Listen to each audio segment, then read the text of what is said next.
ఆశీర్వాద సాధనాలుగా ఉన్నాము. People may think about Christianity in different values. ప్రజలు క్రైస్తవ సమాజం గురించి భిన్నమైన కోణంలో ఆలోచించవచ్చు కానీ We are born with a great purpose in our lives. మన జీవితంలో ఒక గొప్ప ఉద్దేశంతో మనం జన్మించామండి. You are born with a great purpose.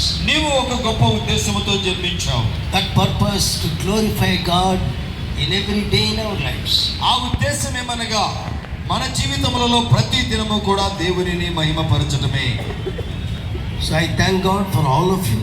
కాబట్టి మిమ్మల్ని అందరిని బట్టి నేను దేవుని స్తుతిస్తూ ఉన్నాను. I beseech you to stand for Christ and live for Christ's glory in your daily life.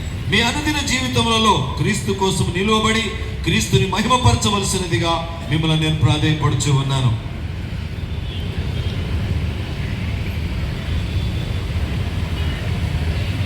I hope you might have recognized this fact in your life. నేను ఆశిస్తూ ఉన్నాను ఈ సత్యాన్ని మీరు మీ జీవితాలలో గ్రహించి ఉన్నారని ఆశిస్తూ ఉన్నాను.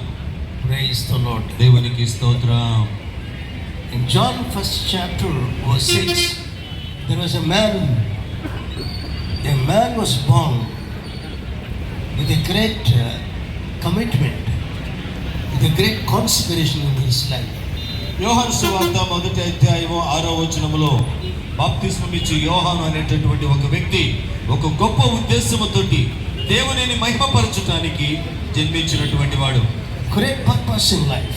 జీవితంలో గొప్ప ఉద్దేశం కలిగిన వాడు. If we recognize that great fact in our lives, your existence in the world to be a blessing for all mankind. మనము కూడా దేవుని కొరకు ఏ ఉద్దేశంతో జన్మించామో దానిని అర్థం చేసుకోగలిగితే గనుక భూమి మీద ఉన్న సర్వ మానవాళికి మనం ఆశీర్వాదకరముగా మారతాము. He was born with what purpose? To make ready a people prepared for the coming of the Lord Jesus Christ. బాప్తిస్మం ఇచ్చి యోహాను ఏ ఉద్దేశంతో జన్మించాడయ్యా అంటే ప్రభువు కొరకు ఆయుధపడి ఉన్న ప్రజలను సిద్ధపరచుట కొరకై జన్మించి ఉన్నాడు. That's the purpose of your birth and my birth. నీ జననము నా జననం వెనుక ఉన్న ఉద్దేశము కూడా అదేనండి. Jesus is coming soon.